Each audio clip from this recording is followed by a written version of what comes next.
conhecimento do máximo possível do que está acontecendo, para que a gente seja capaz de acompanhar e compreender certas opções.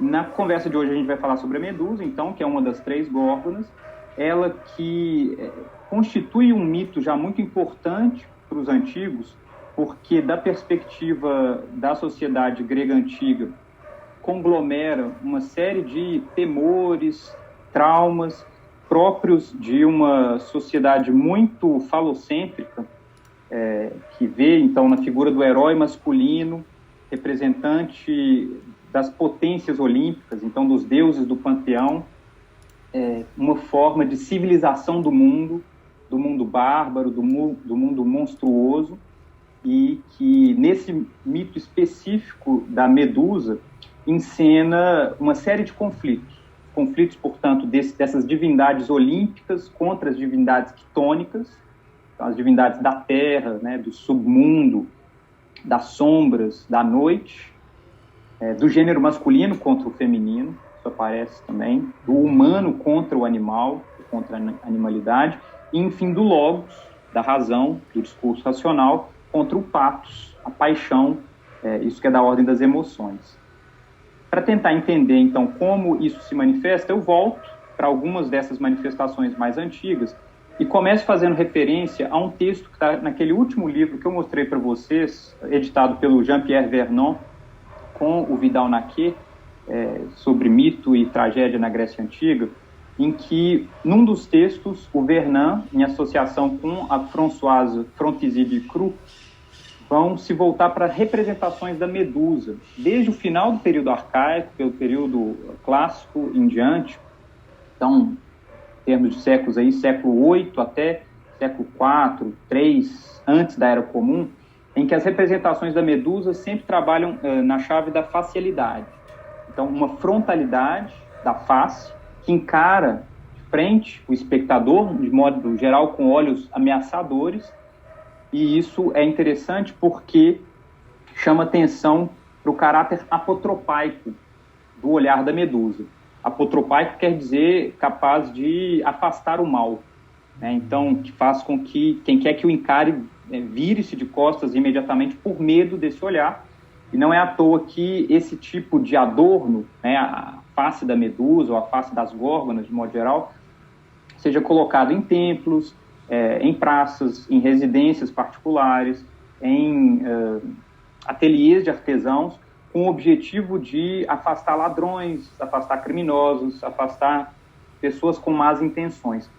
E essa ideia de um caráter apotropaico do rosto da Medusa já aparece referido pela própria Odisseia, lá no finalzinho daquela catábase que eu mencionei também no nosso encontro anterior, que é a descida ao reino dos mortos de Odisseu, tal como ele a relata para os feácios. No final desse relato ele conta o seguinte, e aqui eu cito a partir do verso 630 do canto 11 da Odisseia, na voz de Odisseu. Eu teria visto ainda outros homens que queria ver, como Teseu e Pirítuo, gloriosos filhos de deuses.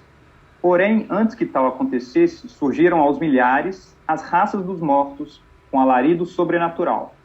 E um pálido terror se apoderou de mim, não fosse a temível Perséfone enviar-me, da mansão de Hades, a monstruosa cabeça da Górgona.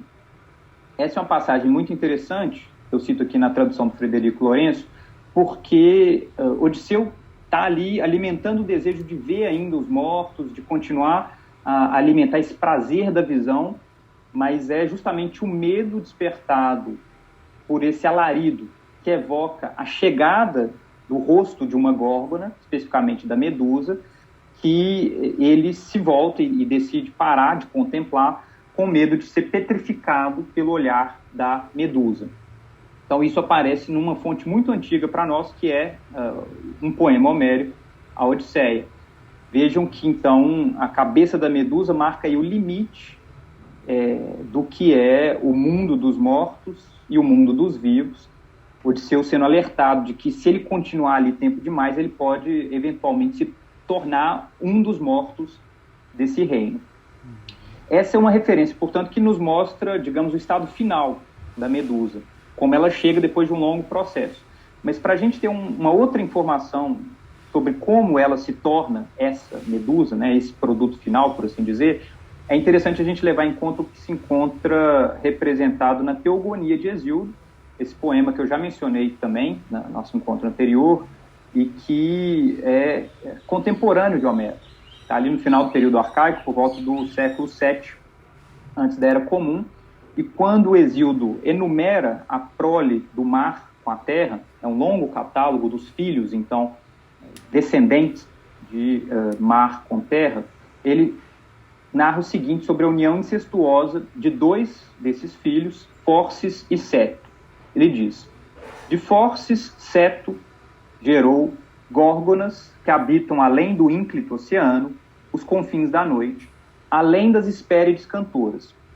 As Hespérides são aquelas entidades que ficam lá mais ou menos na região da Espanha.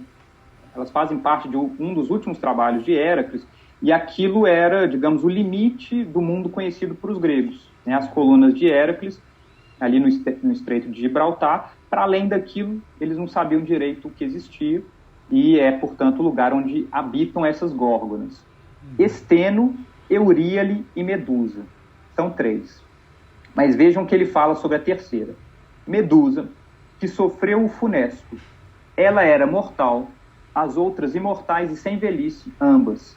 Mas com ela deitou-se o crina preta, no macio prado entre flores de primavera. Dela, quando Perseu lhe decapitou o pescoço, surgiram o grande Aurigládio e o cavalo Pégaso. Tem este nome porque ao pé das águas do oceano, Pégaso nasceu, o outro porque com o gládio de ouro nasceu nas mãos. Então vejam, isso está aí por volta dos versos 270 a 283. Medusa é descrita como a única das mortais dentre as três górgonas, sendo filha ela própria de deuses imortais. Por algum motivo ela nasce com essa condição inferior, e o seu destino é marcado por dois encontros. O encontro com Poseidon, referido ali com o epíteto de crina preta, né, em grego Kyonohaites, é o que tem cabelo escuro, cabelo da cor do mar encapelado, alguma coisa assim, mas também com Perseu.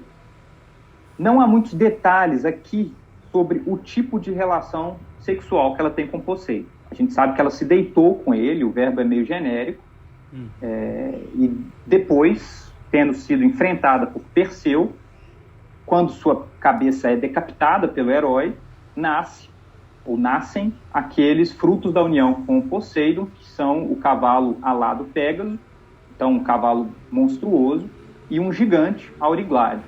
É muito sintomático dessa versão do mito que Medusa seja sistematicamente rebaixada por divindades olímpicas e em que uma figura heróica masculina é o instrumento por meio do qual ela e seus descendentes são trazidos à ordem civilizatória. Vejam que, por exemplo, como aparece em outras versões, a cabeça da Medusa, depois de ser cortada por Perseu, é fixada na armadura de Atena para ser usada contra seus inimigos. Então, o poder petrificador desse olhar da Medusa, sobre o qual a gente vai falar logo mais, de onde ele pode ter vindo, é usado não mais para destruir a ordem, mas para impor a ordem. A mesma coisa é feita com Pégaso, que depois, como a própria Teogonia relata, ele é domado por Belerofonte, um outro herói, e é cavalgado no enfrentamento de Belerofonte contra a Quimera, que curiosamente é uma irmã, né, é parente, por assim dizer, de Medusa. Então, outro monstro que é enfrentado por um herói por meio dessa doma, né, desse processo de domesticação de um descendente da Medusa. E, por fim, o próprio Aurigládio, filho de Medusa, vai engendrar um gigante, Gerioneu, por sua vez enfrentado por Héracles, e mais uma vez alguém monstruoso sendo chamado aí a Ordem Olímpica. Então, esse é um padrão muito interessante, a gente pode dizer da mitologia grega de modo geral, mas que tem aí em Medusa um símbolo muito forte que é o da monstruosidade, que coloca um perigo para a ordem heróica, masculina, olímpica, e que por meio de um enfrentamento vai ser não apenas destruído, mas domesticado a fim de que seus poderes sejam usados a favor dessa ordem. Então, isso é diferente de simplesmente aniquilar o outro. É importante que a gente entenda isso. Um elemento que está aqui nesse pano de fundo, embora não seja nunca muito explorado no caso de Medusa, é que a sua maternidade flerta com a monstruosidade.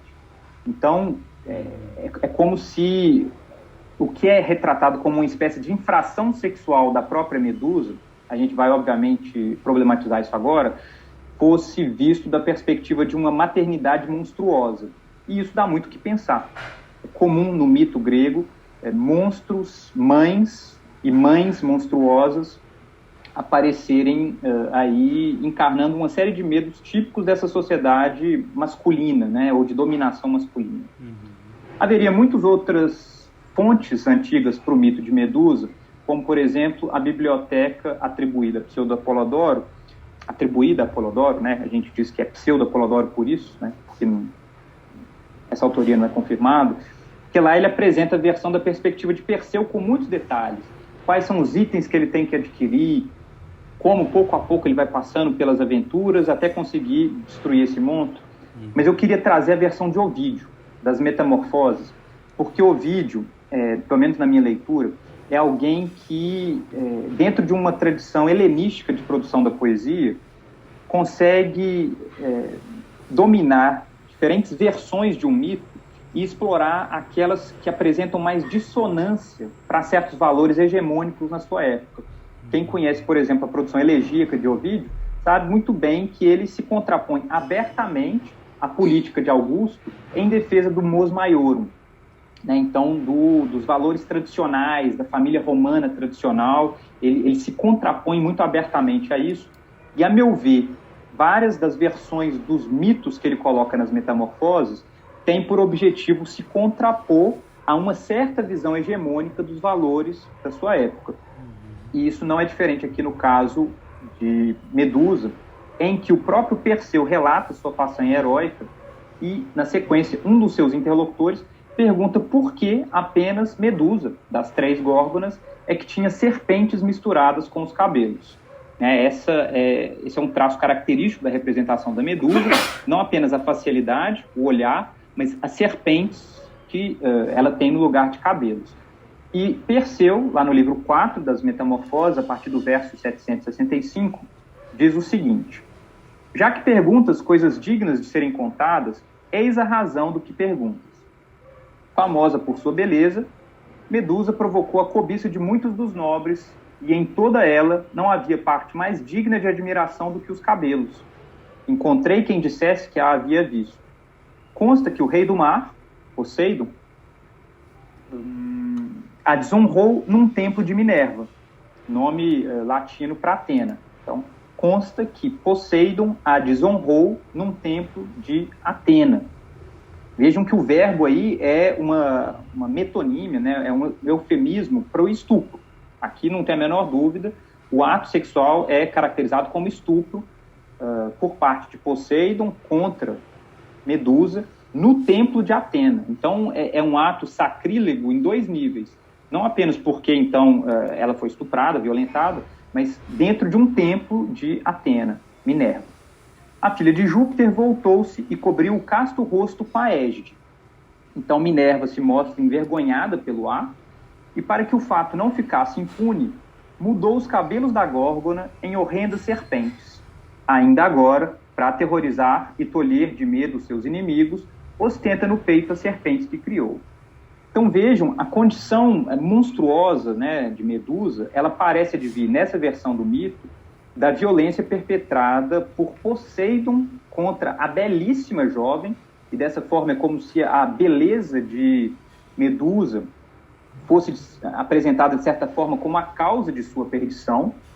E quando Atena, então, transforma os seus belos cabelos em serpentes, é como se ela punisse Medusa pelo fato de ter cometido um ato sexual dentro de seu tempo, mesmo que contra sua vontade. Isso é óbvio, né? Não tem consentimento de forma alguma da parte de Medusa, mas isso mostra para a gente aquilo que depois vai ser chamado, né, mais recentemente, de blaming the victim, Então, culpabilizar a vítima.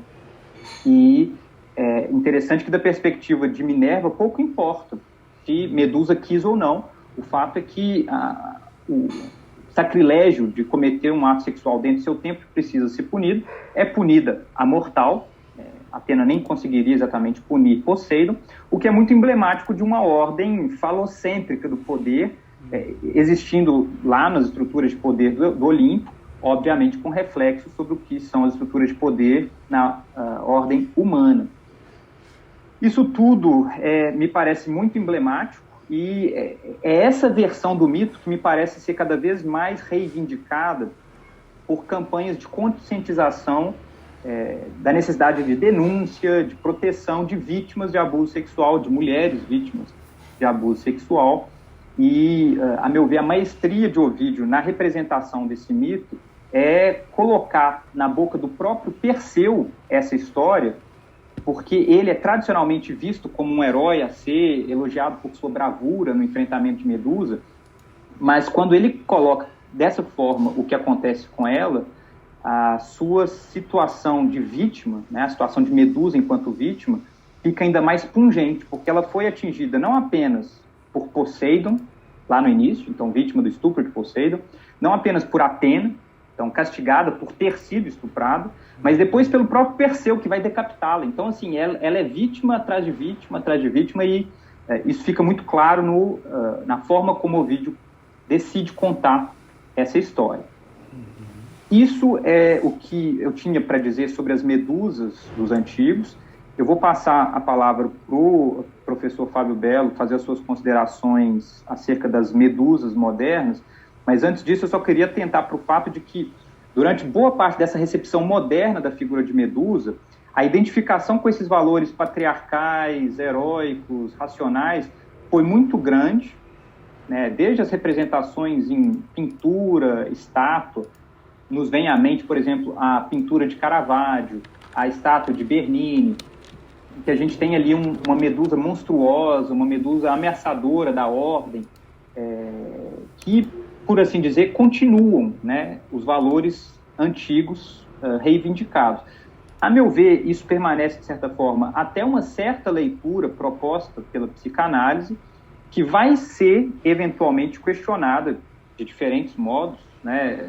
No nosso último encontro, o Fábio Belo mencionou vários autores, ali a partir da década de 60, que fazem isso, mas eu acho que no caso da Medusa a gente tem a contribuição da Hélène Cixous, com um texto chamado O Riso da Medusa, em que ela vai dizer que, para evitar que a Medusa seja sempre figurada como um monstro a ser combatido e destruído, é preciso que ela, enquanto vítima, ganhe voz, ganhe consciência e se torne, portanto, um sujeito de escrita, um sujeito de fala, dotada de fala. E ela faz isso nesse ensaio chamado O Riso da Medusa, que é uma contribuição importante aí para a escrita feminista, para a tomada de consciência feminista. E, a meu ver, isso tem uma longa entrada na contemporaneidade, chegando aí, por exemplo, naquela estátua famosa do Luciano Garbati, criada em 2008, eu pronunciei italiano, que eu nem sei porquê, porque o Garbati é argentino, na verdade, mas ele tem uma estátua que ficou famosa no âmbito daquela campanha Me Too, de conscientização, então, das violências sofridas por mulheres, em que ele representa a Medusa com uma espada na mão esquerda e a cabeça de Perseu na mão direita. É uma estátua muito impactante para quem a contempla, porque ela é uma versão, então, revisionista do mito, segundo a qual Medusa poderia ter sido, né, ou poderia ser, sujeito de sua própria vida, destruindo aquele que a violentou. Então, reagindo às formas de violência que ela sofreu, obviamente pode ser lido numa chave metafórica, né? Eu acho que a gente não precisa imaginar a necessidade de cortar a cabeça de ninguém, mas sim de reagir de alguma forma a essa violência. E eu termino aqui fazendo referência ainda a uma apropriação dessa figura por Donna Haraway, num texto de 2016, em que, transcendendo as discussões de gênero apenas, isso está no pano de fundo, ela vai pensar no que a Medusa pode representar em termos de um modelo não capitalista, não humano, formas de relacionamento que transcendam esses sistemas básicos de opressão, de valores, e lá ela vê, então, na Medusa, uma forma de pensar isso que transcende a natureza enquanto mero objeto a ser explorado, a ser colocado para funcionar a favor da civilização masculina, humana, capitalista, e é uma leitura muito potente, a meu ver. Ela consegue, então, fazer dessa Medusa uma porta-voz da própria Terra, da própria natureza, dessa potência tectônica que a gente tem visto cada vez mais precisar ser levada em conta. Do contrário, é a própria extinção da humanidade enquanto tal que está em jogo. Não é a Medusa que precisa de nós, somos nós que precisamos da Medusa. É isso que, em larga medida, afirma a dona Haraway nesse texto muito instigante, cuja leitura eu recomendo aí para quem tiver interesse. Ele se chama Tentacular Thinking, né? Então, pensamento tentacular. Dá para achar na internet muito fácil. Mas eu fico por aqui, obrigado pela atenção de vocês, e eu passo a palavra ao Fábio. Muito, muito bom. Gente, mais uma vez, indicando o canal do Rafael, vocês viram a aula maravilhosa, né? Me sinto muito nutrido, bem nutrido quando eu discuto. Acho que todo mundo tem essa sensação. Então, YouTube /Rafael Silva Letras, tudo junto, Rafael Silva Letras, tá lá no canal dele, tem aulas desse calibre, tá? Então, assim, isso aqui é só um ensaio, assim, esboço, tá, gente? Esse tipo de texto que o Rafa leu, tipo assim, não, só um esboçozinho que eu escrevi rapidinho. Então, é aula daí pra cima. Vão lá, dá uma olhada, porque eu acho que essa história, e aí mais uma vez, né, como a gente falou no vídeo anterior, né, Rafa, assim, é muito curioso que tanto o Ferenczi quanto o Freud, nos textos dedicados ao tema, o textinho do Ferenczi é um parágrafo, na verdade, né? O professor Hernani Chaves traduz isso, está disponível no Google, dei uma googada, está na revista Clínica e Cultura, a tradução do Hernani Chaves, é a tradução que eu recomendo, e o professor, ele traduz esse parágrafozinho, que é o texto do Ferenczi, que saiu publicado em 1923. O texto do Freud, a gente sabe, é um texto póstumo, né, que sai em homenagem a ele na Revista Internacional de Psicanálise, em 39 e 40, depois da morte dele, né, que também é um texto inacabado, é só um texto esboço, por assim dizer, que basicamente vai complementar as ideias trazidas nesse parágrafo do Ferenczi. Tanto o Ferenczi quanto o Freud, a gente vai ver, passam batido completamente por toda essa história que o Rafael trouxe agora. Toda, né? Então, nenhuma menção ao estupro, né? Nenhuma menção à beleza anterior da Medusa, né? Nenhuma menção, claro, à violência dos homens, né, contra as mulheres. Então, assim, isso salta aos olhos, né? Assim como salta aos olhos o fato de Freud não citar as histórias anteriores que dão origem ao Édipo, né? Em especial a história de Laio, né, que está lá como fundamento, assim, da híbris, né, do Édipo à híbris de Laio. Então, assim, não dá para a gente falar do Édipo sem falar do Laio, né? E isso tem repercussões clínicas importantes, isso tem repercussões dessa derivação que a gente vai fazer do mito, né, para a clínica, para a teoria psicanalítica. Então, vamos ao texto, né, do Ferenczi. Assim, é um parágrafo, e aí eu explico a lógica, né, do Ferenczi, que é a mesmíssima lógica que o Freud vai usar no texto dele. O parágrafo do Ferenczi é o seguinte, dá para ler inteiro, leio a partir da tradução do professor Hernani Chaves. A partir da análise dos sonhos e associações livres, estive muitas vezes em condições de interpretar a cabeça de Medusa como um símbolo do genital feminino. Então, Ferenczi está partindo aqui daquele argumento clássico nosso, né, da psicanálise, que sonhos, associações livres, o exercício da clínica desvenda isso que é da ordem do simbolismo. Eu vou falar bastante sobre o simbolismo hoje, como que o Laplanche vai criticar essa ideia de simbolismo ao longo da obra dele. Então a medusa é um símbolo do genital feminino. As inúmeras serpentes que se entrelaçam em torno da cabeça deveriam, representadas pelo seu contrário, aludir à falta de pênis, e o próprio horror deveria repetir a impressão amedrontadora que a genitália sem pênis, castrada, exerceu sobre a criança. Então está aqui o argumento central do Ferenczi, argumento central também do Freud, né, de que esse excesso de serpentes, né, símbolo fácil, né, do falo, né, então o símbolo, a serpente enquanto representante do falo, esse excesso de pênis na cabeça, esse excesso de serpentes na cabeça, representa exatamente o contrário. Pelo excesso, eu coloco muitos pênis lá para não ver a castração, o excesso da castração, né, que representa a genitália da mulher, né? Então a genitália sem pênis, a castrada, né, exerce um horror terrível, né, quando a gente vê essa genitália, e é isso que é representado lá. Os olhos da cabeça da medusa, termina o Ferenczi, de onde brotam medo e inquietação, possuem também o significado paralelo de ereção. Então, o texto ele termina dizendo, a transformação em pedra, né, ficar parado, né, e transformado em pedra seria uma consequência do horror da castração, mais uma vez brincando com essa dialética das contradições. Ali onde eu tenho uma castração, eu produzo uma superereção ultra rígida, pétrea, né, inflexível, infalível, etc. Então, essa é a ideia básica. O Freud vai exatamente na mesma direção, ele vai, né, apenas incompridar o texto aqui em 6 parágrafos, mas a ideia básica é sempre essa, né? A multiplicação dos símbolos do pênis significa a castração, né? Então, quanto mais pênis eu faço na cabeça dela, é porque eu menos quero ver a castração, é por medo da castração, né? Tem mais uma parte aqui do texto do Freud, agora indo para o texto do Freud, sobre isso. Olha só, a visão, lendo Freud, ainda na tradução do Hernani, a visão da cabeça da medusa paralisa de medo, transforma o observador em pedra.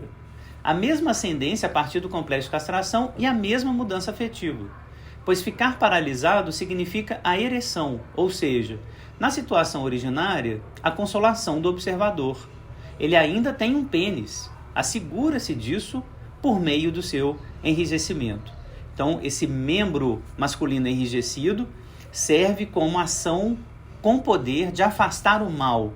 Então, a ereção aqui com poder apotropaico, né, que o Rafa citou há pouco, né? Então, o que é apotropaico de fato? Né? O que afasta o mal? Né? A ereção, né? O enrijecimento do pênis. Né? Isso que é apotropaico de verdade, né?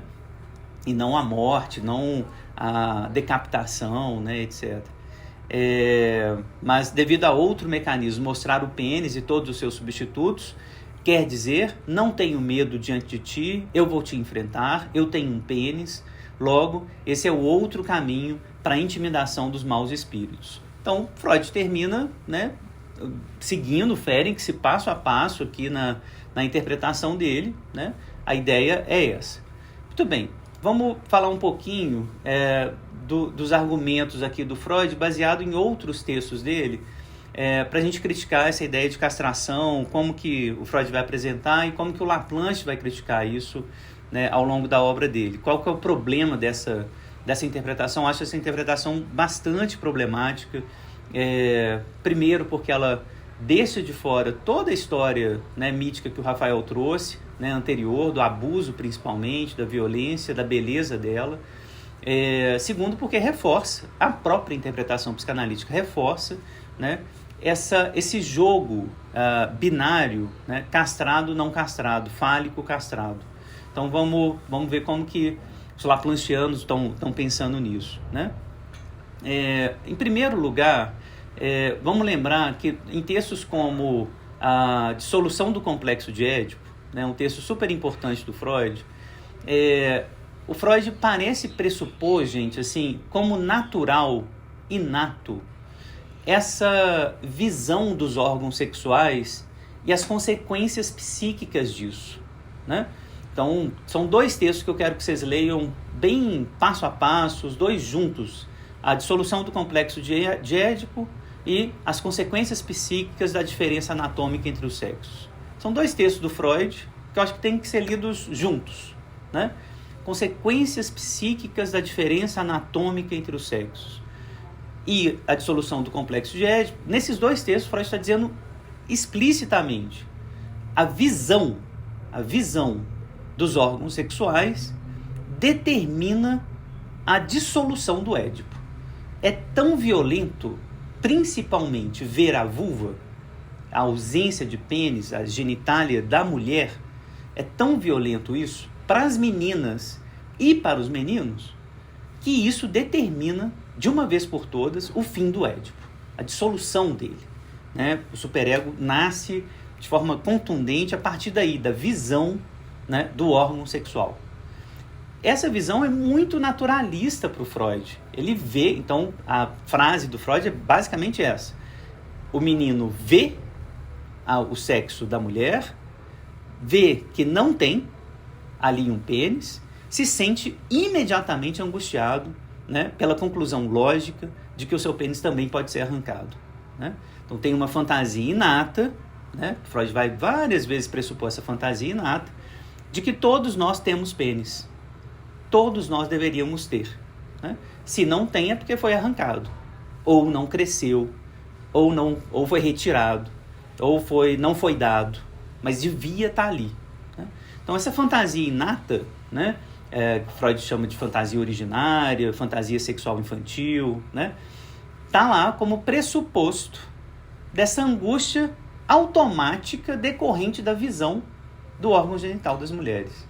As meninas, por sua vez, vão ver o próprio corpo e ver o corpo do menino, ver o pênis, e também imediatamente concluem, pela mesma força dessa fantasia inata: eu não tenho, devia ter tido, a minha mãe não me deu, eu odeio a minha mãe, né?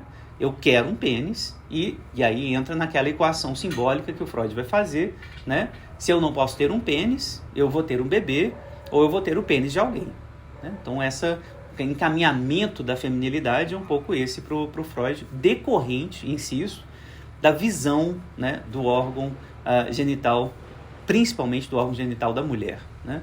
Não a ausência do pênis, que vai ser sempre lido como ausência do pênis, nunca como, né, entrada, né, tubo vaginal, nunca como a presença dos lábios, né, não, os cabelos aqui, né, da vulva, na verdade vão ser representados no mito da Medusa pelas serpentes que estão ali, né, assustando. Então os cabelos da Medusa, de serpente, na verdade são os cabelos da vulva, né, assustadora, né, que está ali mostrando para você a castração, né? Então, essa é a imagem dos 2 textos do Freud, está lá categoricamente. E aí, toda leitura feminista, principalmente a partir da Butler, né, antes dela, mas eu acho que a Butler, né, lendo Laplanche como ela lê, explicita mais, né, as críticas que ela vai fazer ao Freud, né? Essa leitura vai ser criticada pelas feministas pela razão óbvia. A criança, quando enxerga o corpo, já está enxergando o corpo a partir de todo um banho cultural que faz ela enxergar o corpo como sexuado, como generificado, inclusive, né? Então, você enxergar o corpo como um corpo de menino, corpo de menina, né? Atribuir valor, né, à ausência e à presença do pênis, atribuir sentido e significado, né, aos buracos, aos orifícios do nosso corpo, né, a começar pela vagina como um orifício, né, que não pode ser nomeado, que tem uma carga enigmática, né, e uma carga de repressão gigantesca, né? Tudo isso envolve a possibilidade de visão do corpo. O corpo não é visto de maneira neutra pela criança, né? A criança chega lá, né, e aí, né, de forma absolutamente automática, espontânea, a criança interpreta, né, de imediato, né, eu tenho medo, eu tenho angústia, né? Eu deveria ter tido. Então esse é o primeiro ponto, primeiro argumento contra esse tipo de texto do Freud, né? Será que é automático mesmo? Parece óbvio que não. Parece que, né, o banho cultural que a gente recebe implica em como a gente vai ver o corpo generificado, né, de homens e mulheres. Segundo argumento do próprio Freud, né? Se o menino ama a mãe, ele se identifica com ela, né? E é impossível que haja identificação do menino com a mãe sem que essa identificação também seja genitalizada em algum momento. Ou seja, que o menino deseje a castração. E não apenas tenha horror a ela, né? Mas talvez, e aí o Freud menciona isso, né, muito brevemente, né, pequenos textos, assim, muito rápido, mas ele nunca assume isso, né, de fato, como talvez o mais importante dessa relação do menino com a mãe, né, de que há um desejo oriundo da identificação do menino, né, ser a mãe. Então, se eu amo a minha mãe, se ela é a mais importante para mim, se ela é o meu objeto de desejo, se, né, eu quero estar com ela, é impossível não querer ser como ela, né? Amor e identificação andam juntos. É impossível abrir mão da identificação quando eu amo o objeto. Quando eu amo alguém, eu imediatamente quero ser como essa pessoa que eu amo. Impossível. O próprio Freud desenhou isso no texto sobre o narcisismo. A gente vai falar disso, né, no próximo encontro que a gente for falar do narcisismo, né? O narcisismo para o Freud está ligado necessariamente à identificação com o outro. Ora, se há desejo de castração, então por que o Freud só fica falando da angústia de castração? Por que ele coloca sempre em primeiro lugar a angústia de castração? Não, é tudo que eu não quero, né? É próprio do pensamento freudiano suspeitar disso que é visível, que está na consciência. O que está na consciência é isso mesmo. Eu morro de medo de perder meu pinto, eu morro de medo de ser castrado, eu morro de medo de perder meus privilégios fálicos, né? Ok, isso é consciente, isso está na consciência, não tem dúvida de que há medo da castração, angústia da castração, claro que há. Mas isso é consciente. E isso é consciente talvez porque haja outras forças inconscientes mobilizando esse medo, fazendo com que, por exemplo, eu tenha feito uma história gigantesca, né, de torturar uma mulher, né, estuprá-la, né, colocar cobra no cabelo dela, né, torná-la horrorosa, depois cortar a cabeça dela e depois ainda humilhar sistematicamente a honra dessa mulher usando a cabeça dela ainda, né, como arma, né? Pô, se eu faço isso com as mulheres, a Nicole Leroux tem um livro ótimo, né, Rafa? Você certamente já leu, Maneiras Trágicas de Matar uma Mulher, né? Recomendo a leitura da Nicole Leroux, que ela vai mostrar, pô, os gregos, eles são, tipo assim, eles ficam matando as mulheres e humilhando e... Pô, por quê? Por quê? Né? Então, essa angústia da castração está aparecendo lá, explicitamente, né? Mas teria tanto ódio, né? Essa misoginia, né? Esse horror à mulher, né? Consciente, é claramente consciente, né? Preciso bater, eu preciso humilhar, eu preciso estuprar, eu preciso, né, culpar, né? O tempo todo, isso é consciente. Ora, se isso é consciente, qual que é o lado inconsciente? O que está do lado do inconsciente? Não é a mesma coisa que está na consciência, né? Então, Laplanche e os Laplanchianos, eu cito aqui em especial o professor Paulo César Ribeiro e o professor Jacques André, que vão apontar isso pela primeira vez a partir do Laplanche, né, dos diálogos com Laplanche, de que há uma identificação primária do menino com a mulher, principalmente a mãe na nossa cultura, né? Então, essa identificação coloca do lado do inconsciente um desejo dos meninos de serem como uma mulher. E isso envolve ser castrado, né? E não por acaso, muito provavelmente, né, a transformação, né, a transição do corpo do homem para o corpo da mulher é muito mais frequente, né, a transição transexual, né, ela é muito mais frequente nos homens do que nas mulheres. Isso é um indicativo clínico, né, importante, assim, porque as múltiplas transições, não só para transexualidade, não, estou pensando no travestismo, estou pensando, né, na travestilidade, estou pensando na drag queen, enfim, tudo que os homens fazem para se parecer com as mulheres, né, se aproximar do campo do feminino, se aproximar do campo disso que seria amedrontador. Mas se a gente pensa na clínica, o que os homens fazem para serem penetrados, para se identificarem com as mulheres, né, é da ordem infinitamente maior do que essa suposta inveja do pênis, né, iria gerar nas mulheres, né? Seria de se esperar que a inveja do pênis como central, né, gerasse uma transexualidade muito mais frequente nas mulheres, né? Então, não, as mulheres têm inveja do pênis, isso é muito mais difícil de elaborar, né? Então elas vão fazer a transição muito mais vezes, né? Vão se travestir muito mais vezes. Não é isso que acontece na clínica, né? Acontece na clínica ao contrário, né? Os homens o tempo todo estão flertando com a penetrabilidade do corpo, penetrabilidade anal, penetrabilidade oral, né? O tempo inteiro estão flertando com a travestilidade, com a transexualidade. As fantasias apontam muito mais para isso na clínica do que para as mulheres. Então, esse é o segundo argumento, né? A angústia de castração aparece como resultado do desejo de castração. Então, a gente tem que colocar na mesa, né, clinicamente, que o desejo de castração é prioritário, né? Ele tem uma força inconsciente muito maior, né, do que a angústia de castração. A angústia vem como resposta, e o Laplanche, lá no final da obra dele, né, Édipo e Castração como código narrativo, como código tradutivo, está apontando que a castração, na verdade, é mais uma narrativa que vai traduzir, que vai organizar, né, a sexualidade infantil, em especial esse tipo de sexualidade que está dizendo: eu, um menino, né, posso desejar ser uma menina, posso desejar ter o corpo da minha mãe. É essa sexualidade infantil que precisa ser recalcada.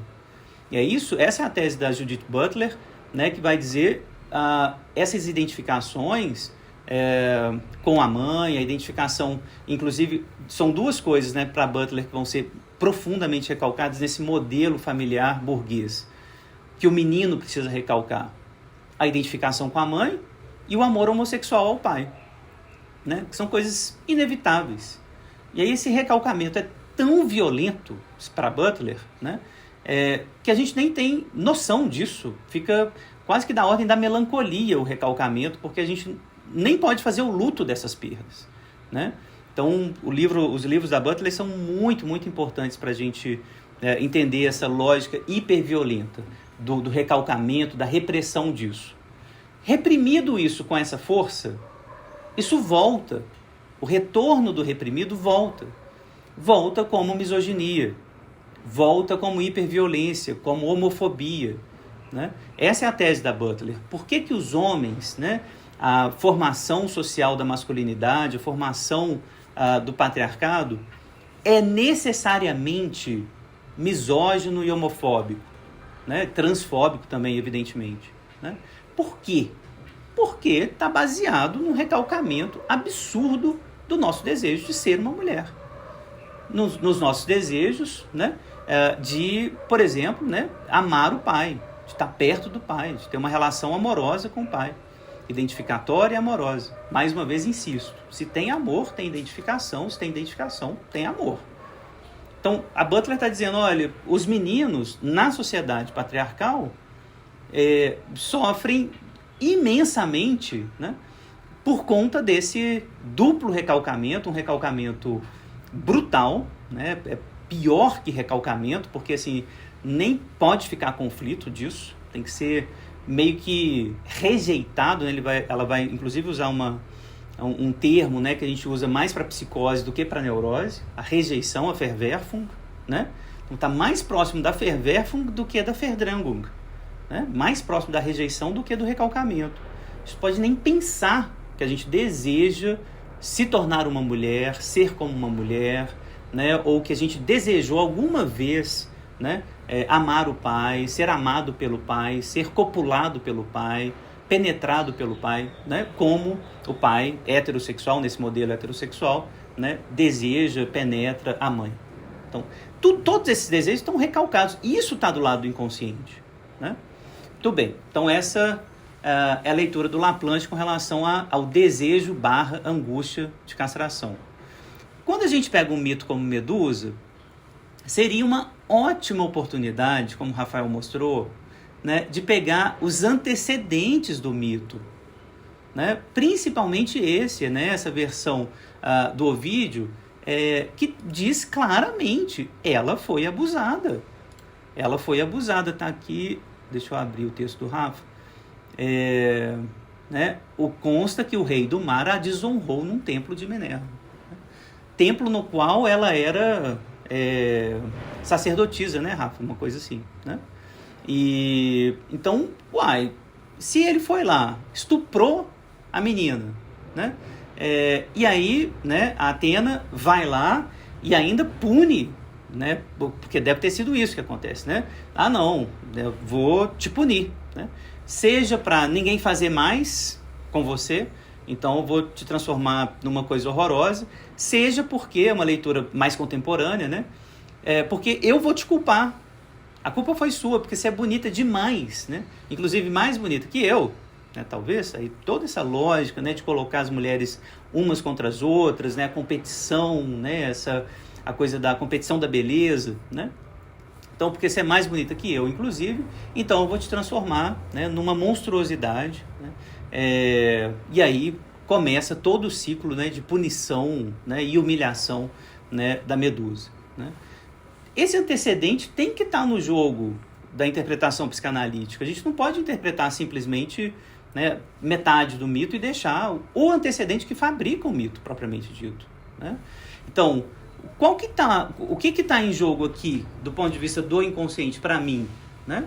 O horror do nosso desejo, né, de ser uma mulher, de ser seduzido por isso, né, pela beleza dela, pela beleza das mulheres.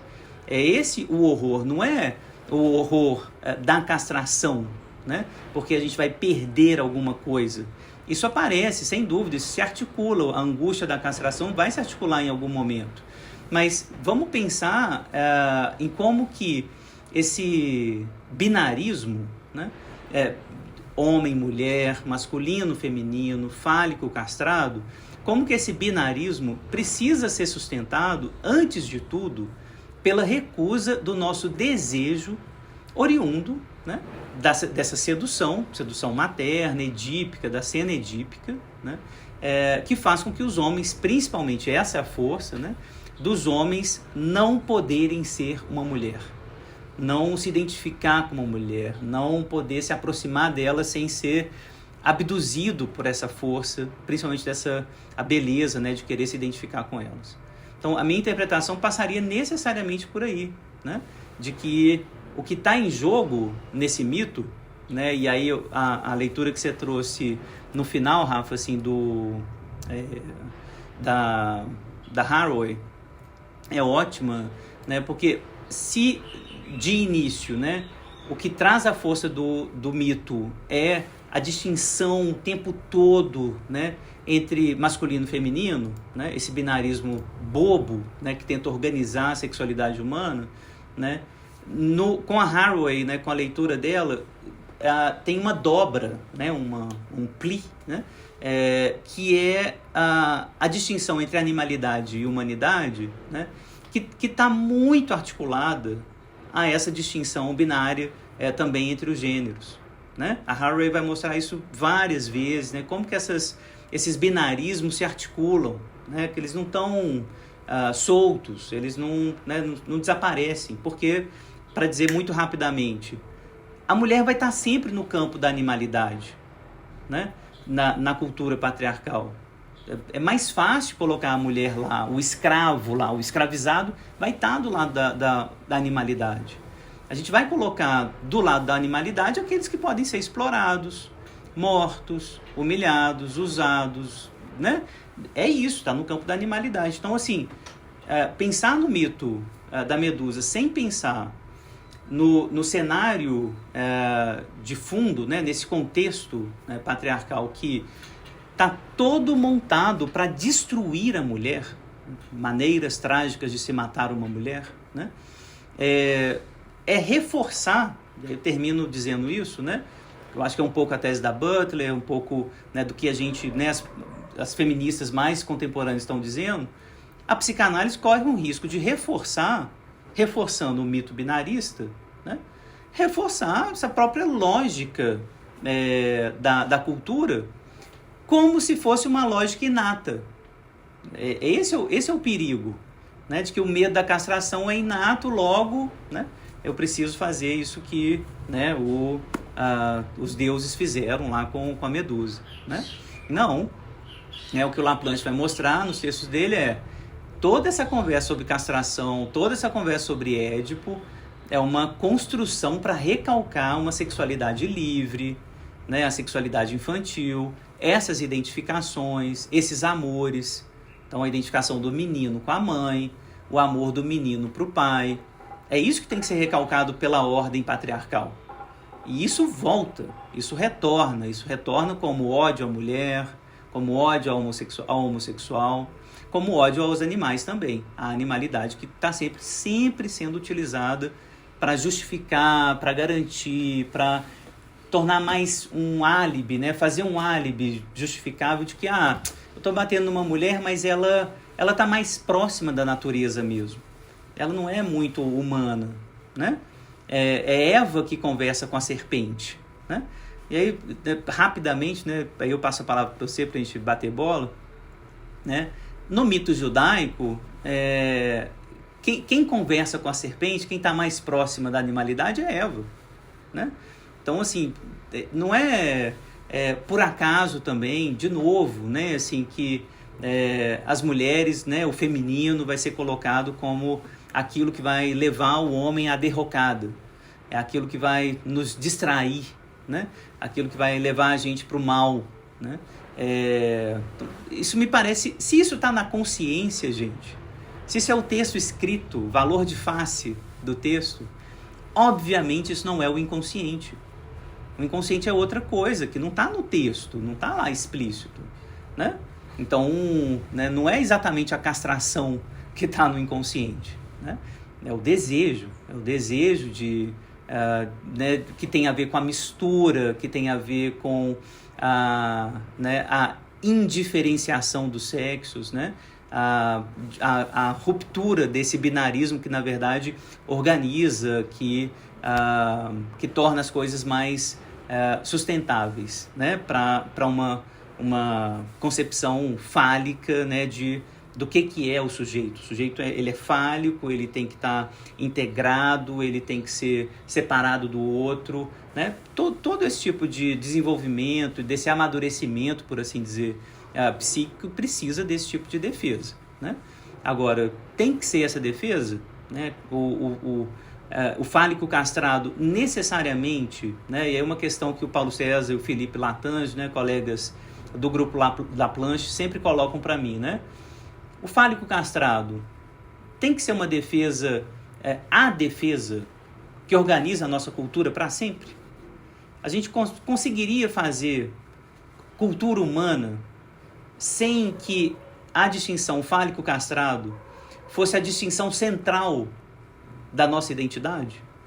Né? A minha tendência é sempre responder que sim, que a gente consegue, né, outras balizas identitárias, né, que não sejam apenas essa e que ela não seja tão central, né? É difícil porque toda a nossa cultura, a gente está falando de uma história de 2.500 anos já, né? No mínimo, para falar o mínimo, isso citando o mito judaico, mais de 5.000 anos, né? Que está sustentada nessa distinção, né, fálico-castrado. Tá? Então é só meu parecer aqui sobre os textos para a gente continuar a conversar. Obrigado, Fábio. Aproveitando, né, para quem assistir a esse vídeo depois, lá no meu canal, Vocês vejam aí a qualidade com que o Fábio se volta para esse material, levando em conta não só os textos antigos, mas o que foi feito deles em diferentes momentos da modernidade, sobretudo nas suas apropriações em chave psicanalítica. E então eu faço o convite aí a que todo mundo conheça o trabalho dele. Ele tem muitos vídeos nessa linha, que são contundentes em termos de interpretação desse material, e eu concordo inteiramente com a proposição, inteiramente, assim, acompanho o relator, porque essa virada que Laplanche e Butler propõem na forma como os primeiros, né, Freud, Ferenczi, os primeiros psicanalistas dessa linha propuseram ler o mito, a meu ver, aponta com muita razão elementos que foram deixados de lado e que nos ajudam a entender uma série de processos não só contemporâneos, mas, a meu ver, que estiveram em jogo ao longo da história, remontando à antiguidade, como o Fábio Vello mostrou muito bem, citando o mito judaico de Adão e Eva, mas que a gente poderia replicar aqui com a versão aí não é nem a palavra certa, mas, enfim, com a história, o mito da criação de Pandora.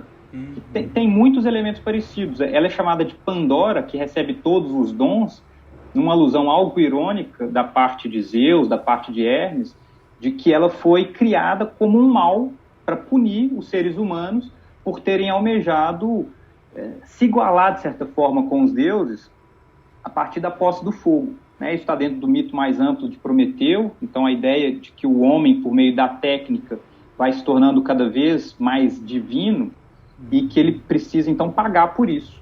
E esse castigo vem, então, na forma dessa primeira mulher. A princípio, a gente imagina os que são chamados de antropoi. Seres humanos são assexuados, não tem a ideia de que eles, então, copulem. Mas, então, quando essa mulher é introduzida ali, surge a necessidade de trabalho sexual, então, de transar e se reproduzir para que a raça humana continue a existir. O trabalho propriamente dito, o cultivo da terra, essas duas coisas vêm junto, e é muito curioso que ela seja representada, então, como a mais bela, a mais dotada de dons, mas que por isso mesmo seja um mal. E aí, se a gente a ver simplesmente de uma perspectiva de temor à castração, toda essa dimensão positiva, por assim dizer, de Pandora, fica deixada de lado, e a gente não compreende precisamente o que está em jogo. De uma perspectiva histórica para esses gregos, porque a gente sabe que dentro da família grega tradicional, por assim dizer, a mãe se ocupava de forma quase exclusiva, a mãe e outras figuras femininas do lar, né, do oikos, enquanto o pai vivia fora, na sociedade espartana, por exemplo, em guerras, na sociedade grega, na política, no mercado, mas, enfim, não cuidando da casa. Essa era uma responsabilidade feminina, e o menino é criado por mulheres até 7, 8, 9, 10 anos de idade. O momento em que ele passa a acompanhar o pai e ter ali alguma influência paterna na constituição dos seus valores é a partir da puberdade. E aí vejam que uma instituição como aquela que nós mencionamos no último encontro, da pederastia, em que um jovem, ainda sem barba, vai se relacionar com um homem mais velho, barbado, tem muito de uma passagem do que é uma condição, a princípio, mais próxima do feminino nessa sociedade grega antiga para o que vai ser a sua função masculina nesse momento. Quase como um rito de passagem mesmo, em que a criança, feminilizada, por assim dizer, vai pouco a pouco se tornar masculinizada, vai se tornar um homem de fato, inclusive com a aquisição da barba, o desenvolvimento da barba, posteriormente. Então, como entender, né, uma instituição como essa, em que o jovem garoto se vê ali na posição que a princípio é ocupada por uma mulher, né, de acompanhante do homem mais velho, de alguém que está fruindo do prazer com ele de várias formas. Enfim, a meu ver, fica muito difícil entender esses desenvolvimentos, a menos que a gente leve em conta as propostas de Butler e Laplanche, que, a meu ver, valorizam muito bem esse desejo de identificação com o feminino que atravessa, obviamente, a criação de garotas, mas também de garotos. Fantástico, Fábio. Gostei muito da leitura. Isso, não tem como, né? Você lembrando aí essa história, né, de que os meninos ficam lá, né, muito, muito tempo, né? Você imagina, vamos colocar 7 anos, que é pouco, né? É mais. Né? Basicamente, né, os primeiros 10 anos da sua vida, você tem como modelo, como, né, amor, como referência as mulheres. Os meninos têm as mulheres como modelo, né? Na nossa cultura ainda, né? As babás, as professoras, né? A avó, né? Geralmente quem cuida da criança na nossa cultura ainda é prioritariamente as mulheres, né? Aí a gente tem como modelo, né, as mulheres. Aí de repente, né? Começa a chegar a adolescência, né? A gente precisa dizer que a gente não se identifica com elas, não. A gente gosta delas, a gente ama as mulheres, mas não se identifica nada com elas, né? Esse amor, milagrosamente, se separou da identificação, né? Tipo, a gente consegue separar essas coisas. A gente ama sem se identificar, né? Isso é impossível do ponto de vista psíquico. É impossível, né? Só vai acontecer à base de um recalcamento, né? De uma repressão, de uma rejeição muito violenta, que vai retornar, né, na forma, muitas vezes, né, facilitada pela cultura, de dizer: destruam a mulher, destruam a mulher, façam com que ela, né, seja, né, a mais serpente possível, né? Tudo que você pode sentir com relação à mulher é uma ereção petrificada. Então, vamos falar um pouquinho desse detalhe do mito, né? É um método analítico também, né? Vamos pegar o detalhe, né? A ideia de petrificação, de infalibilidade, né? Isso nos desumaniza também, né? Se no mito, né, a gente vai no campo da animalidade para desumanizar a mulher, né? Toda essa história leva o homem, né, para o campo da pedra, né, para o campo mineral, né, o devir mineral, né, do homem nesse mito também é um detalhe importante. Perde a nossa materialidade de carne, perde a materialidade, né, humana, né, em nome da sustentação do amor misógino que a gente tem que ter pelas mulheres, essa sociedade patriarcal. Só se pode amar uma mulher enquanto pedra, né? Se nós formos feitos de pedra, né? É isso que a sociedade patriarcal também endereça para os homens, né? Então não se enganem, né? O Bourdieu ele é didático para falar isso. A dominação masculina, ela cai sobre os homens também. Não dá para comparar. O Bourdieu jamais está falando que a violência sobre os homens é equiparável à violência que a dominação masculina faz com as mulheres. Ele não está falando isso. Ele só está dizendo que não há dominação masculina sem violência brutal sobre os homens. Não há. Não tem como. Dominação masculina implica em dominação brutal sobre os homens também. Então, ele vai acabar com as nossas emoções, a gente não pode chorar, a gente não pode cuidar dos nossos bebês, a gente não pode amar, a gente não pode se identificar, a gente não pode brincar com o nosso corpo e transicionar o nosso corpo, a gente não pode. Não pode ser homossexual, é completamente, é uma sentença de morte, basicamente é uma sentença de morte para os homens, né? As nossas brincadeiras são todas voltadas, né, para a homofobia e para a violência, né? Então, o jeito de brincar tem a ver com matar os homens também, né? Vamos pensar clinicamente quem se mata mais, né? Ao longo, né, de todo esse período né, da família patriarcal, família burguesa, né? Se a gente faz a epidemiologia do suicídio, né? Não tem nenhuma dúvida. Nós, homens, nos matamos muito mais. Isso não vem do nada, isso não brota, isso não é inato, né? Por que os homens estão se matando? Por que nós usamos muito mais drogas, né? E por que o nosso uso, né, de droga é muito mais lesivo, né, do ponto de vista clínico e epidemiológico? Né? Será que é porque a gente está muito à vontade nessa sociedade falocêntrica, patriarcal, que dá todo o poder para a gente? Né? Não é assim, não é tão simples assim. É isso que o Bourdieu vai mostrar no livro dele, que eu recomendo muito, A Dominação Masculina. Né? Tem efeito. Né?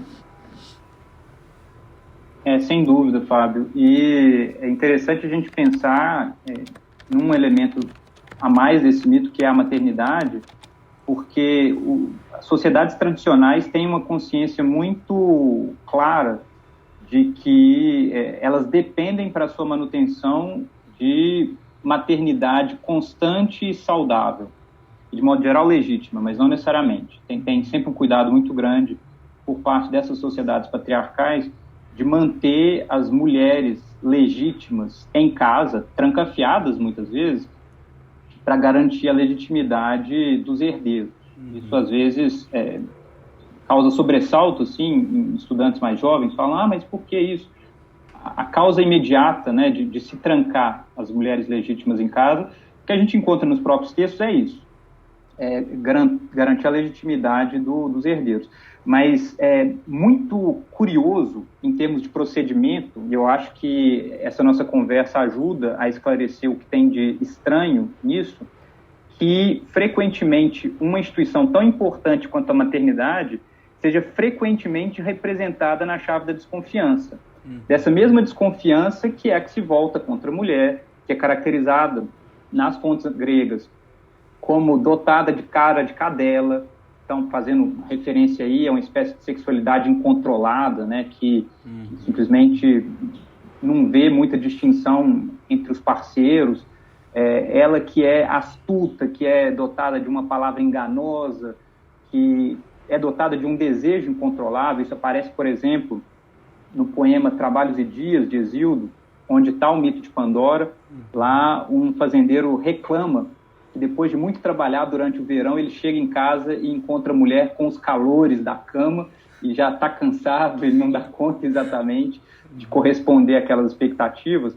Mas vejam, muitos são os mitos que representam, então, essa maternidade numa chave monstruosa, como da própria Medusa, que engendra 2 filhos, eles são caracterizados como monstruosos, um cavalo alado e um gigante, mas que vão ser dominados e colocados a serviço de uma ordem patriarcal.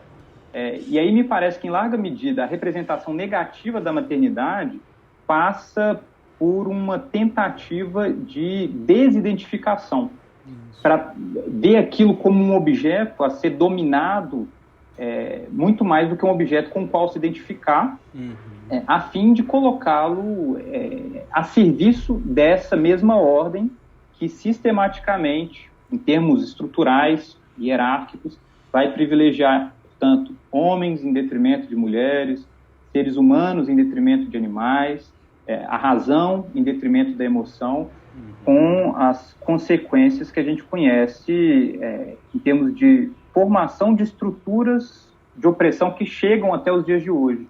Esse dado, por exemplo, que o Fábio menciona com muita razão, de que homens morrem muito mais, ele tem a contraparte que homens matam, né, infinitamente mais. Homens são vítimas de homens, assim como mulheres tendem normalmente a ser vítimas de homens.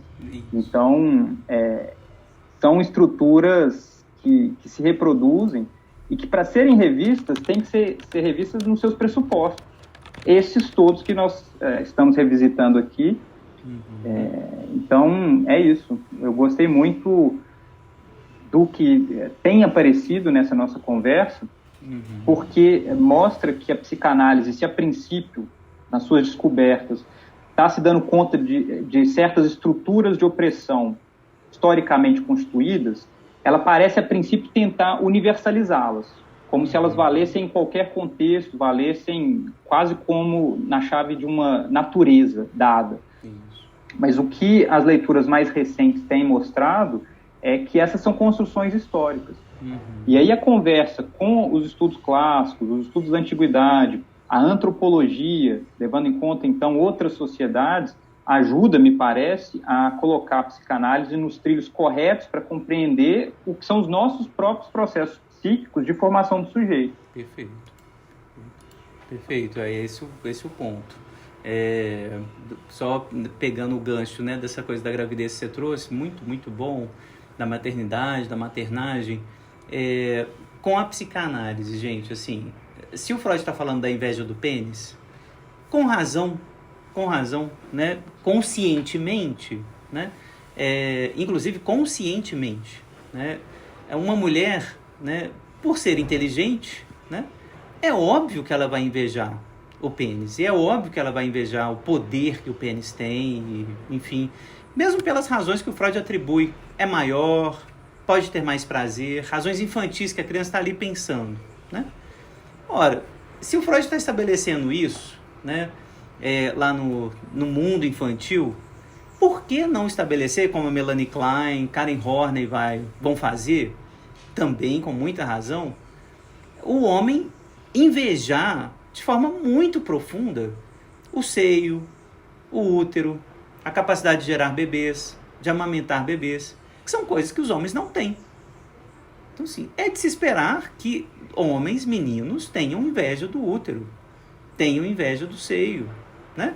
E que essa inveja recalcada, sempre recalcada, vai voltar e vai se transformar em violência, né? Então, só reiterando, né, isso está presente na história da psicanálise. Cito essas duas autoras e recomendo a leitura das duas, Karen Horney e Melanie Klein, né? São as duas primeiras que vão dizer, mas quando a gente vai para a clínica e ouve os menininhos no consultório, né, os menininhos de 4 anos, 5 anos, o que esses meninos desenham, o que eles brincam, o que eles falam? Que eles estão grávidos, que eles vão ter um neném, que ele também vai dar de mamar pro bebezinho dele. Os meninos falam isso, né? Então, essas identificações com a maternagem acontecem, elas também aconteceram. Então, não, obviamente, isso vai ser recalcado, não pode aparecer. A grande questão que está sendo desenhada aqui, aí queria ver se você concorda, Rafa, é a cultura do estupro e da violência como resposta a essas identificações, como resposta a essas relações muito complexas, né, que o menino vai ter com as mulheres, né? Sempre lembrando, gente, né, a violência que os homens cometem contra si mesmos, né, e contra outros homens é incomparável a violência que os homens destinam às mulheres, né? Aqui no Brasil, só para dar esse número que eu sempre... Ele é inacreditável quando a gente fala, né? Mas vamos dar esse número de novo, né? Um número que a gente sempre relembra. 66 mil mulheres foram estupradas no Brasil em 2021. 66 mil. Isso casos registrados. Certamente é mais. Certamente é mais. A gente está falando de um caso de estupro a cada 8 minutos. Um caso de estupro a cada 8 minutos. Não dá para comparar isso com qualquer violência do poder patriarcal sobre os homens, né? Homens se matam mais, homens, né, têm doenças psíquicas específicas, enfim, homens morrem, né, nas guerras que os próprios homens fazem. Tudo bem, beleza, a gente tem que reconhecer o sofrimento mental dos homens, mas a gente está falando de 66 mil mulheres estupradas em um ano no Brasil. Isso no Brasil.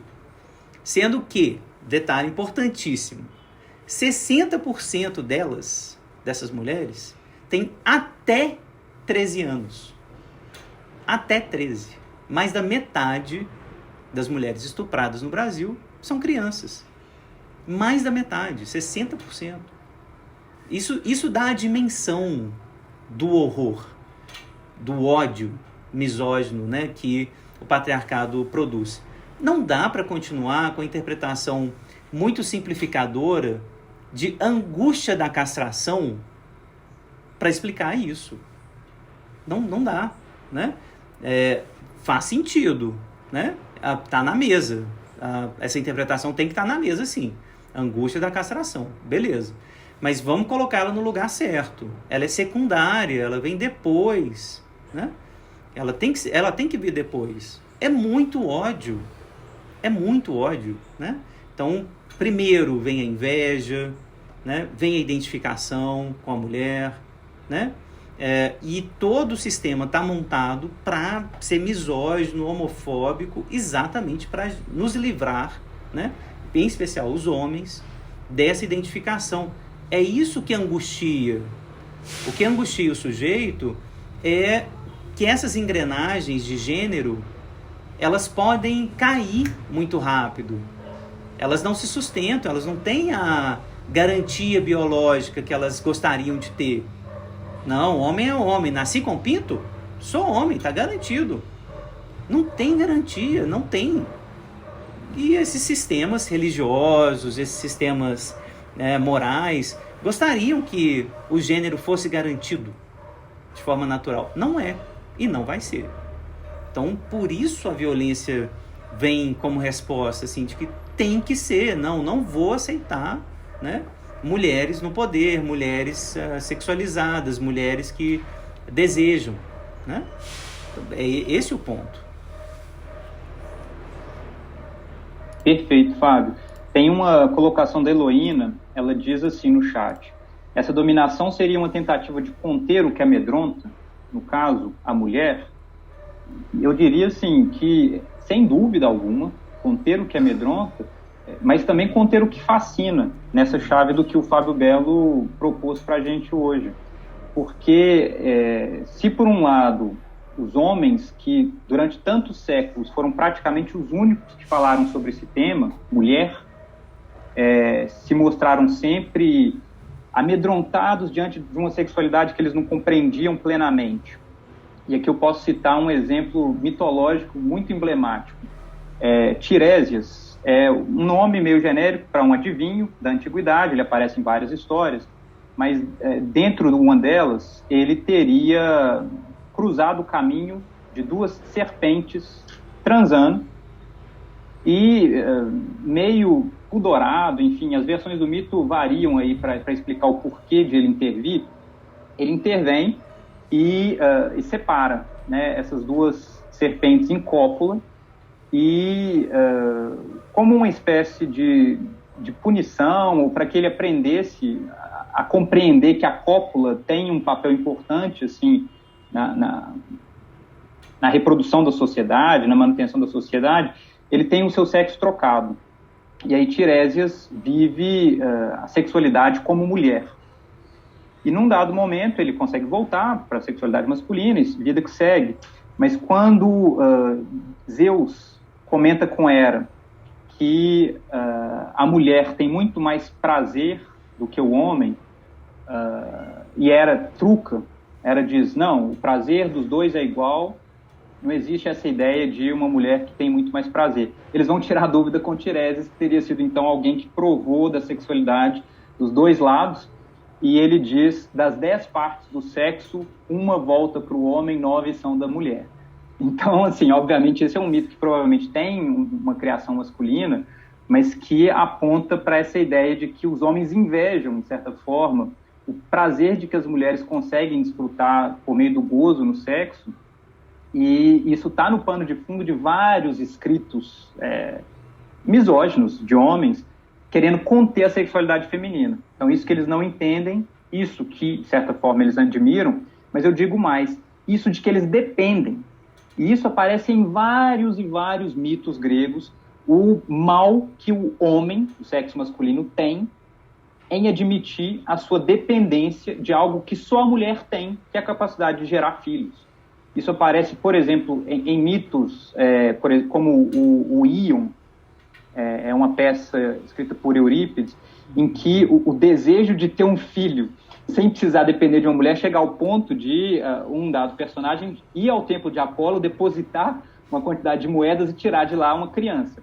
Era uma criança que tinha sido engendrada antes, obviamente não foi, enfim, criada pelo Deus, mas o mito representa dessa forma, né? O desejo masculino de ter um filho sem participação da mulher. E isso, a meu ver, aparece nesses vários mitos que representam maternidades transviantes, como, por exemplo, o de Medeia, né? Que é o verdadeiro horror para a sociedade patriarcal grega antiga, uma mulher bárbara que se volta contra um grego cidadão, matando a prole desse cidadão.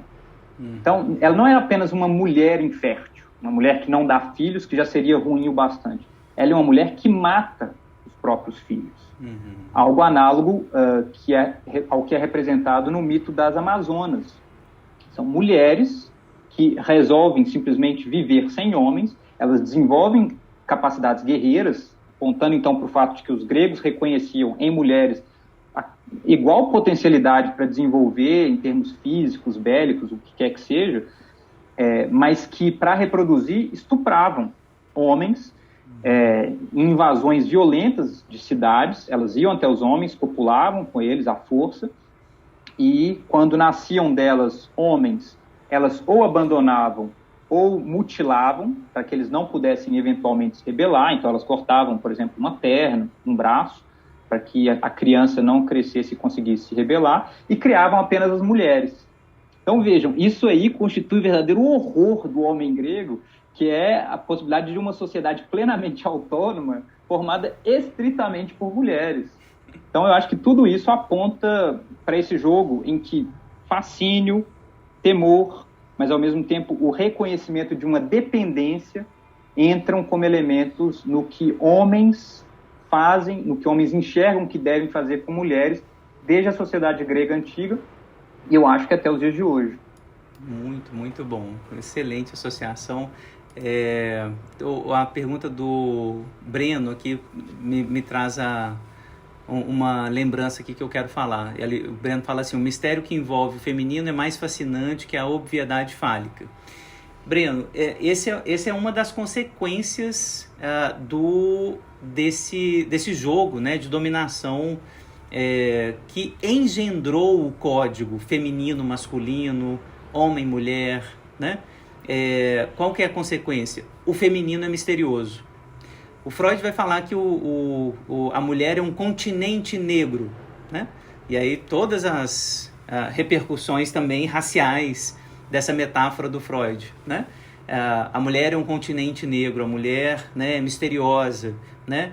Cuidado, gente, assim, para dizer muito explicitamente, né, como pragmatista, leitor de Laplanche, evitem ao máximo esse vocabulário de masculino e feminino.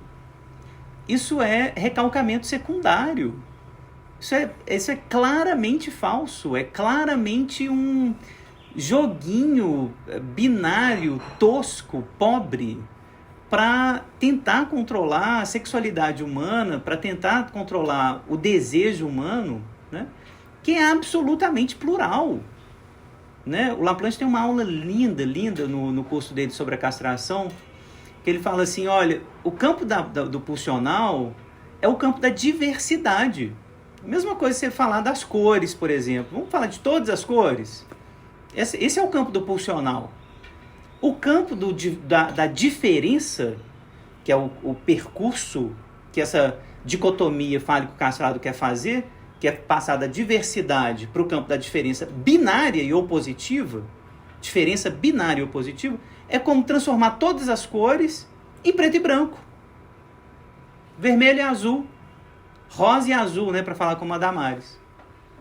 É tão tosco você querer achar que há duas cores que organizam o universo das cores.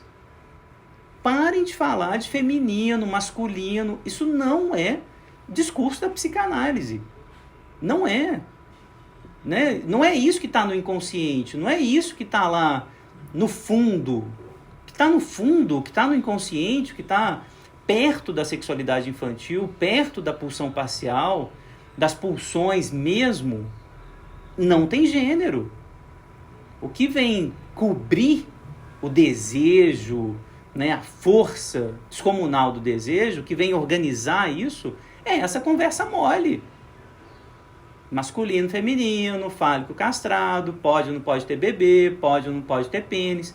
É essa conversinha mole que tenta organizar as coisas num binarismo opositivo. Não bastava ser só binarismo, não. O Laplanche vai brincar. Não bastava ser binarista. Tinha que ser binarista opositivo. Você pensa em azul, imediatamente você tem que pensar não rosa. Não basta, né? Porque senão você pensa em azul, você pode pensar em qualquer outra cor, ainda dava. Não, azul é não rosa. Rosa é não azul. Entende? Isso é de uma pobreza para pensar a sexualidade humana, para pensar o pulsional, para pensar o desejo. Absurdo, né? Então, esse é o ponto, assim, cuidado com essa história do mistério, né, do feminino, como, né, as dobras do... Né, quem que fala isso, gente? Eu esqueci a autora que vai brincar com isso. As dobras dos lábios vaginais, né, le pli, né, as dobras indicando, né, o mistério, a coisa mais fluida, ao contrário, né, da verticalidade tosca e, né, e banal do falo, né? Cuidado com isso, cuidado, isso só reforça esse binarismo bobo, né, de que né, homens são rasos, mulheres profundas, mulheres próximas da natureza, né, e da animalidade, homens razão, homens, né, violência, etc. Não é isso. Perfeito, Fábio. Eu acho que é a oportunidade de voltar a, digamos, os instrumentos por meio dos quais essas construções foram propostas, é justamente a oportunidade de dissolver isso que foi feito pela história. Porque o que esses mitos vistos nos seus devidos contextos indicam é que tem ali investimentos históricos de grupos sociais que vão se beneficiar ou, em alguns casos, vão se prejudicar a partir dessas construções, e é óbvio que a gente precisa levar em conta o que são essas construções, né? Então, por exemplo, tentando esboçar aqui um esquema básico para tentar entender de onde vem, na sua manifestação escrita, certas dicotomias como essas que a gente acabou de mencionar aí. A princípio, quando mulheres começam a ter alguma liberdade para escrever, e mesmo assim é muito pouca, final do século XVIII, início do XIX, a gente frequentemente vai encontrar, sobretudo naquelas que querem um reconhecimento por parte dos autores masculinos, uma tentativa de mímese, né, de imitação mesmo, da forma, digamos, tradicional masculina, ou tradicionalmente reconhecida como masculina, se expressar. Isso, em trabalhos acadêmicos, é gritante, né? Muitas vezes, autoras, mulheres desse período, vão ser muito mais rígidas, muito mais atentas, muito mais exigentes e exigidas do que os homens na sua média. Mas, pouco a pouco, à medida em que elas conseguem ocupar um lugar, abre-se espaço para elas reivindicarem uma posição outra. Então, uma alternativa a... E aí eu acho que, em larga medida, aquelas tentativas de écriture femme, né, o escrever feminino, a escrita feminina, que vão aparecer reivindicadas por mulheres, não mais como um atributo pejorativo colocado como pecha por homens que estão criticando. A partir da década de 60, 70, Kristeva, a Hélène Cixous, depois nos Estados Unidos muitas outras, vão tentar explorar esse outro do discurso racional, né? Então, o dionisíaco em detrimento do apolíneo, o emocional em detrimento do racional. Eu acho que entre nós quem faz isso muito bem é Clarice, né? Um livro como Água Viva, que ali é um fluxo de consciência, a princípio, né, relacionado a todas essas dicotomias do lado feminino, então a água, o emocional, o que é mais próprio do ciclo lunar, etc., vai entrar em jogo e vai exercer esse fascínio que apareceu no comentário do Breno, né? O fascínio do mistério, do que a gente não entende, uma exploração disso que, a princípio, a gente vê como o não masculino. Mas eu acho que a gente chegou numa fase de expressão da literatura em que a gente tem mulheres se exprimindo cada vez mais e reivindicando isso para além de uma identificação simples do escrever femme, escrever feminino, da escrita feminina, e cada vez mais reivindicando um lugar em igualdade com as possibilidades abertas a um homem que escreve, a um homem que pensa. É óbvio que, historicamente, é muito difícil desconstruir isso, mas eu acho que o objetivo contemporâneo de várias autoras, de várias pensadoras, é justamente o de liberdade, finalmente, o de não se ver obrigada a priori a comprar uma determinada forma de expressão em detrimento de outras que estão à disposição de homens. Perfeito. Então, eu acho que é isso. Não se adequar necessariamente, não se submeter, mais do que se adequar, né, a um modo de dizer, né, que é dos homens, né? Já que elas têm toda uma história de vida, tiveram uma história de vida muito diferente, é óbvio que elas vão ter um modo de dizer, modo de pensar também distinto, né? É isso que vai levar a Spivak a se perguntar se uma subalterna pode falar, né? A subalterna pode falar, não é só uma questão de ela está autorizada pelos homens, ou é mais radical ainda. Existe linguagem a partir de um determinado grau de subalternidade compreensível nos códigos que nós estabelecemos como os códigos de compreensão, né? O subalterno consegue se expressar para furar, para penetrar esse código, né? Que a gente diz, aqui é o legível, aqui é o campo, né, do compreensível, do inteligível, né? Não vem me falar dessas emoções, não vem me falar de fluxo, né, lunar, não vem me falar dessas coisas, não, né? Quero solar, apolíneo, coisas organizadas, razão, né? É claro que a Spivak tá dizendo, é óbvio que as subalternas podem falar, né? Mas o Breno tá colocando aqui, ou o Matheus tá colocando, mas qual o problema da oposição em si? Qualquer termo só pode existir em oposição a todos os outros. Não, né? Essa aula do Laplanche é muito boa para isso. Assim, a gente tem, vamos pensar no campo da diversidade, né? Diversidade não é diferença. Tem uma diferença lógica importante entre diversidade e diferença, tá? Então, você vai falar de todas as cores. Nenhuma cor está em oposição diferencial, né? Oposição diferencial a outra. Então, o verde está ali, o vermelho está cá, o preto está ali. Tem nada em oposição, tem nada, né, que está dizendo, né, nossa, se é preto, né, é necessariamente não vermelho, né? Lembrem-se daquela brincadeira com cores e iluminação que a gente vai fazer, né? A gente vai, por exemplo, estar numa sala com luz azul e entra com um objeto amarelo. Assim que a gente entra com esse objeto nessa luz azul, esse objeto fica verde. Então, essa brincadeira né, com as cores, com esse fluxo das cores, né, é uma ótima metáfora para a gente entender o campo da diversidade. Tá? Quando a gente parte para o campo da diferença, é outro campo da lógica, gente. É uma outra lógica, né? Diferença e ainda mais diferença opositiva. É mais um passinho ainda, né? Então, muito, muito cuidado com essa lógica. Ela tende a empobrecer a experiência humana, né? Principalmente quando a gente fala disso. Por exemplo, esse exemplo que o Rafael deu é ótimo, é ótimo. As pessoas vão começar a procurar uma escrita feminina. Escrita feminina. Entendeu? Uma escrita da feminilidade.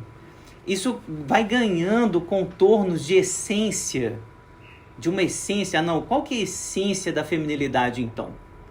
E aí a gente só vai reforçar o binarismo, né? Porque a gente, nessa conversa mole, o que vai aparecer?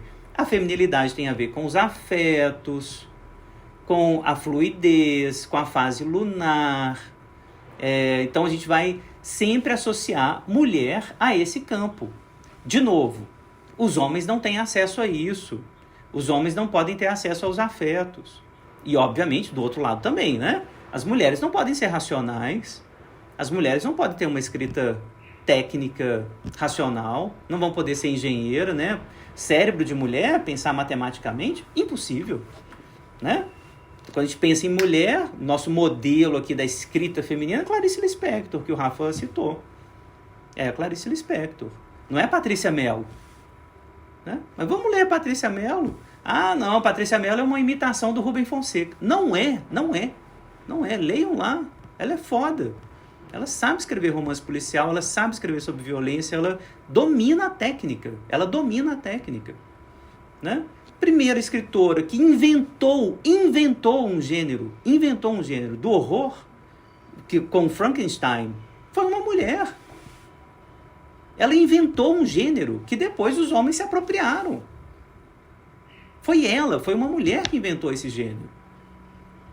Então, assim, cuidado com esse binarismo. Ele é muito empobrecedor, ele só serve para reforçar esses códigos, né, que vão tentar reduzir o gênero ao sexo.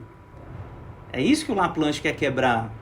Ele quer lembrar que gênero e sexo, né, claro, Lena Butler está lendo essas feministas, né, que muito antes do Laplanche criticaram essa coincidência tosca, né, de o sexo, na verdade, vai ser a base a partir da qual o gênero vai fluir espontaneamente.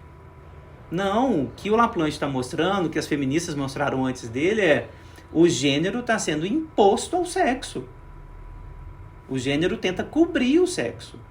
Então, essa diferença. E aí, nessa operação, o gênero cobrir o sexo, sobra um resto. Sempre sobra. E é esse resto que é o sexual. É ele que volta. É ele que obriga a gente a matar as mulheres, a estuprar as mulheres sistematicamente antes dos 13 anos de idade. Antes dos 13. É ele que vai produzir essa fascinação, horror que a Medusa representa tão bem. É ele, é essa operação, esse resto dessa operação que não dá para simplesmente dizer, não, o gênero colou no sexo e deu. Agora está tudo certo. Homem é masculino, mulher é feminino, a mulher tem acesso a essa essência feminina. Não tem, porque isso é uma invenção. A gente fica reforçando isso. Então, eu sugiro enfaticamente, retirem isso do vocabulário moral de vocês, vocabulário teórico de vocês, masculino, feminino. Isso só reforça a ideia de essencialismo não histórico do gênero. Gênero é história. Gênero é história. Não tem nada disso na natureza dos sexos. O sexo é construído a partir do gênero. Tá? É essa a lógica da Butler, a lógica do Laplanche, né, que eu acho que a gente tem que trazer para dentro da psicanálise com muita força. Fábio, eu queria aproveitar o que você disse no início da resposta para o Matheus, para trazer uma informação linguística que me parece muito sintomática disso tudo. Eu gosto de ver a língua, tanto o português, que a gente usa mais correntemente, mas as outras línguas, sobretudo aquelas que nos ajudam a pensar, a formar o português, como um campo de investigação que nos permite compreender fatos da realidade social. E é muito sintomático que, em grego antigo, a gente tenha duas palavras para se referir a outro. Uma delas é heteros. É o outro de dois.